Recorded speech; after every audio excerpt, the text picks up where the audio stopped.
কক্সবাজারে ঘুরতে গিয়ে বাঙালি খাবারের পরিবর্তে যদি কক্সবাজারের উপজাতিদের উপজাতীয় খাবার ট্রাই করতে চান তাহলে চলে আসতে পারেন এই রেস্টুরেন্টে। তাদের ডেকোরেশনে দেখতেই পাচ্ছেন একটা মানে গ্রাম্য গ্রাম্য একটা উপজাতীয় একটা ব্যাপার রেখেছে তারা।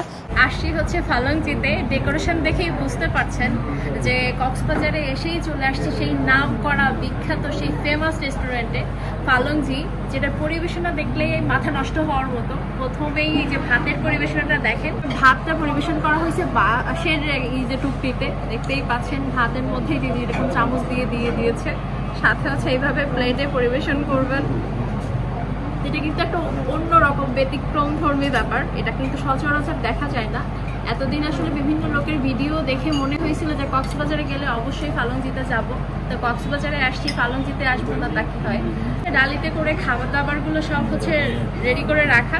এখানে আছে হচ্ছে বাঁশকুড়ুল, চা পাতার ভর্তা মানে লাক্সু যেটাকে বলে, চিকেন লাক্সু, সাথে হচ্ছে দেশি হাঁস, কাঁচা আমের স্যুপ, মানে সবকিছু মিলিয়ে একটা অন্যরকম ব্যাপার স্যাপার। সাথে কিন্তু ইলিশ ভাপাও আছে, মানে মাছ মাংস ভর্তা সবকিছু একটা গ্রেট কম্বিনেশনের জন্য ফালংজি কিন্তু বেস্ট। আর খাবারের স্বাদটা কেমন সেটা একটা ইম্পর্টেন্ট ইস্যু। তো যেহেতু দেখে ভালো লাগছে, খাবারটা কেমন এটা খেতে খেতে বলবো আসলে খাবারের টেস্টটা কেমন। তো চলেন খেতে থাকি আর দেখতে থাকি ফালংজি রেস্টুরেন্টে আসলেই কি খাবারগুলো মজা, নাকি এটা কি অ্যাজ ইউজুয়াল সবাই বলে। তো আমি প্রথমেই শুরু করলাম বিভিন্ন ধরনের ভর্তা দিয়ে। প্রথমটাই ছিল চা পাতার ভর্তা। চা পাতার ভর্তার মধ্যে যে দেখতে পাচ্ছেন বুটের ডাল ভাজা ছিল, মানে মটমট করার একটা ব্যাপার ছিল। চা পাতার কিন্তু কোনো ফ্লেভার আমি পাইনি, এটা পেঁয়াজ মরিচ দিয়ে এরকম ভর্তা করা। আর ভর্তাগুলোকে ওরা নামে হচ্ছে লাক্সু নামে, যেমন চা পাতার লাক্সু, এটা ছিল মিক্সড ভেজিটেবল লাক্সু। এই যে এটা হচ্ছে ভাপা ইলিশ, একদম সাদা রঙের ভাপা ইলিশ ট্রাই করলাম। তো ভাপা ইলিশে একটা লেমন একটা মানে লেবুর একটা ব্যাপার কাজ করতেছে। এটা কিন্তু একদম পুরো সাদা রং, কোনো হলুদের ব্যবহার নেই, তবে টেস্টটা কিন্তু ভালো। মানে অ্যাজ ইউজুয়াল আমরা যেমন বাঙালি রান্না করি, এটা কিন্তু একদমই তেমন না,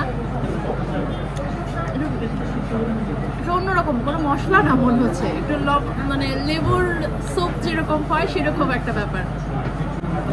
তবে মাছটা ওয়েল কুক, মানে একদম সেদ্ধ করাই, কিন্তু মাছেরও কোনো মানে কাঁচা গন্ধ নাই। আর হচ্ছে খুব বেশি যে মশলার আধিক্য, কোনো মশলাই নেই বলতে গেলে। স্যুপটা নর্মালি খাওয়া যাবে, আপনি যদি শুধুই খেতে চান ভাত বাদ দিয়ে সেটাও খেতে পারবেন। এটা হচ্ছে চিকেন লাক্সু, মানে হচ্ছে চিকেন দিয়ে আর কি ভর্তা। মানে এই ধরনের খাবার তো সাধারণত আমরা বাঙালিরা খাই না। আরও 2-3 ধরনের ভর্তা ছিল। আপনারা যদি মানে হাঁসের মাংস খেতে চান এখানে ট্রাই করতে পারেন। আমি গতদিন শালিকে খেয়েছিলাম, শালিকের হাঁসের মাংস থেকে এটা ভালো ছিল। শেষমেশ ডেজার্ট হিসেবে নিয়েছিলাম এই যে ড্রাগনের একটা ডেজার্ট। আর সব থেকে মজা যেটা ছিল এই যে এটা নাকি তালের রসের আর আখের গুড় দিয়ে বানানো। আসলেই মজা। আমার বাড়ি যদি এখানে হতো আমি প্রত্যেক দিন খেতে আসতাম। আর এটা হচ্ছে স্টিকি রাইস বল, এটাও কিন্তু বেশ মজার ছিল। তবে এইটার থেকে যদি কম্পেয়ার করি আগেরটাই বেশি মজার ছিল, যেটা হচ্ছে তালের রসের আখের গুড় দিয়ে। আর এটা নিয়েছিলাম পাটিসাপটা। তো সব কিছু খেয়ে দিয়ে আমার বিল এসেছিলো, যে দেখতেই পাচ্ছেন কতগুলো আইটেম। সব কিছুর নামের সাথে চেহারার সাথে মিল পাবেন না, কারণ এদের নাম অন্য নামে ডাকা হয়।